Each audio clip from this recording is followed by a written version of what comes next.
22 मई है, दिन सोमवार का है। लगातार मैंने कई महीनों पहले गुंडा बैंक के संबंधित माननीय हाईकोर्ट के आदेश के बाद गुंडा बैंक में करीब 60 लोगों के खिलाफ भागलपुर के पुलिस ने अलग अलग थाने में एक जांच रिपोर्ट कर माननीय न्यायालय उच्च न्यायालय और या एडीजी आर्थिक अपराध विभाग को जांच रिपोर्ट सौंपी है। लेकिन मैंने सीनियर एसपी आनंद कुमार से बात की कि सर, गुंडा बैंक के मामले में एक व्यक्ति के मामले में आपने फिर से जांच का आदेश दिया है क्या?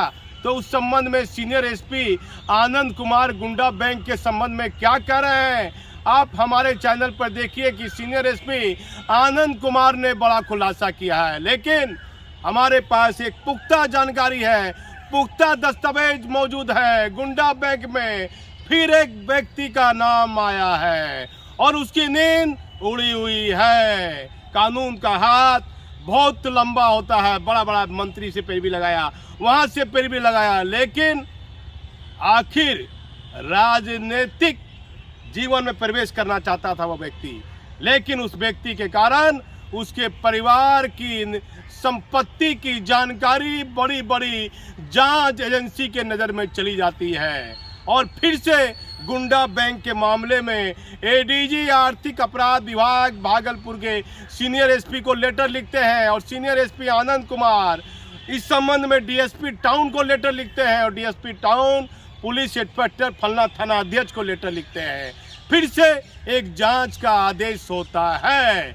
लेकिन पहले से जिन 60 लोगों के खिलाफ ये गुंडा बैंक के मामले में एक जांच रिपोर्ट माननीय हाईकोर्ट और आर्थिक अपराध विभाग को सौंपी गई है, हमारी कोशिश रहेगी कि इस मामले में कई अहम और बड़ा खुलासा करेंगे। वर्मा जी को लगता होगा कि ये पत्रकार, ये चैनल हमारे परिवार के पीछे पड़ा है। उस मामले में मुझे एक लीगल नोटिस भी भिजवाई थी कि भाई बड़ा बड़ा चिल्ला रहा है, गलत चिल्ला रहा है और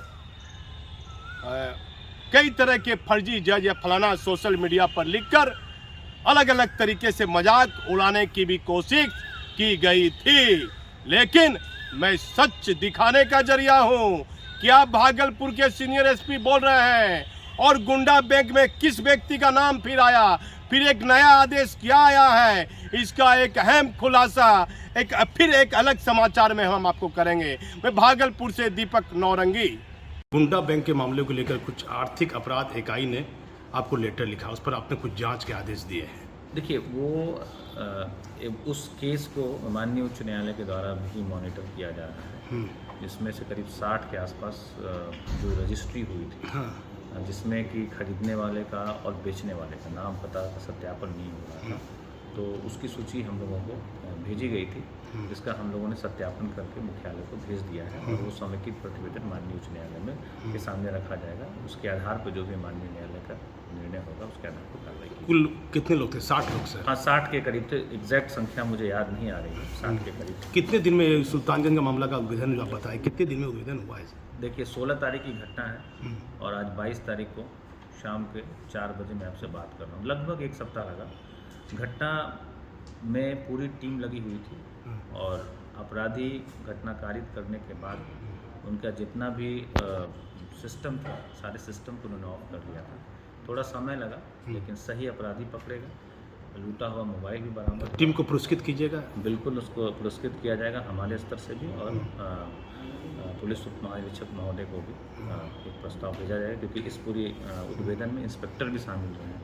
जो अपराधी जमानत पर सर बाहर है, लूट, हत्या, डकैती जैसे गंभीर मामले में, उसकी जांच की जा रही है थाने स्तर से? देखिए, जो भी लोग छूटते हैं जेल से और वो भागलपुर के रहने वाले हैं, चाहे वो किसी भी अपराध में जेल गया हो, उसकी सूची जेल के द्वारा उपलब्ध कराई जाती है। उसमें से हम लोग जो गंभीर प्रकृति के अपराध हैं, जैसे लूट, हत्या, डकैती इत्यादि, उनके अपराधियों पर लगातार नज़र रखते हैं और उसका हम लोग ई डोजियर भी बना रहे हैं कि वो क्या मोबाइल इस्तेमाल कर रहे हैं, किससे मिल रहे हैं, कहाँ जा रहे हैं, किसके संपर्क में, इन सभी चीज़ों को ध्यान में रखकर हम लोग कार्रवाई की। पुलिस हेडक्वार्टर का एक आदेश है कि रात्रि गश्ती चेक करना है, ओडी अफसर को थाना में चेक करना है। क्या भागलपुर जिला में इसकी शुरुआत हुई? ये भागलपुर जिला में चल रहा था पहले से भी और साप्ताहिक रोस्टर निकला हुआ है, जिसमें कि इंस्पेक्टर से लेके एसपी तक के पदाधिकारियों का रोस्टर निकला हुआ है। उनके द्वारा लगातार इसकी चेकिंग होती है और प्रतिवेदन भी समर्पित किया। ठीक है सर। टिकट की? वहाँ पे देखिए जो 2 थानों की जो दूरी है ना, घोघा और ये सबौर, दूरी ज़्यादा है, तो एक एरिया पड़ जाता है जहाँ पे, और सड़क भी ख़राब है, उससे थोड़ा थाने की गश्ती के गाड़ियों की स्पीड भी थोड़ी कम रहती है। क्या आपराधिक कोई घटना घटी है वहाँ? हाँ, उधर आपराधिक घटनाएं भी घटी हैं, लेकिन जितनी भी घटनाएं घटी हैं, एक हत्या की घटना हुई थी, एक लूट की घटना हुई थी, उनका उद्भेदन भी हुआ है, और जो लूटे हुआ मोबाइल था उसका बरामदगी हुआ। एक बाइक की भी लूट हुई थी, वो बाइक भी बरामद हो चुकी है। लेकिन घटनाओं को रोकने के लिए भविष्य में अगर ऐसा नहीं हो, तो सुल्तानगंज में सर ये घटना जो घटी सुल्तानगंज में, जो ड्राइवर को गोली मारी गई, लूट के दौरान मारी गई या बगझक के दौरान? ये बगझक हुआ। बेसिकली उन्होंने एक तो लूट किया, हाँ, और जब ड्राइवर एक पूर्व वार्ड सदस्य थे, उनको लेकर कहीं जा रहे थे, ये तीनों लड़के उधर ही घूम रहे थे, उस पर कुछ कमेंट किया, और फिर जब उनको छोड़ के वापस आया तो ये लोग उससे बकझक करने लगे। उसी दौरान एक उसमें से एक क्रिमिनल ने फायर कर दिया, जो कि सर पे उसको गोली लगी, उसकी मृत्यु हो गई। क्या क्या बरामद हुआ है सर?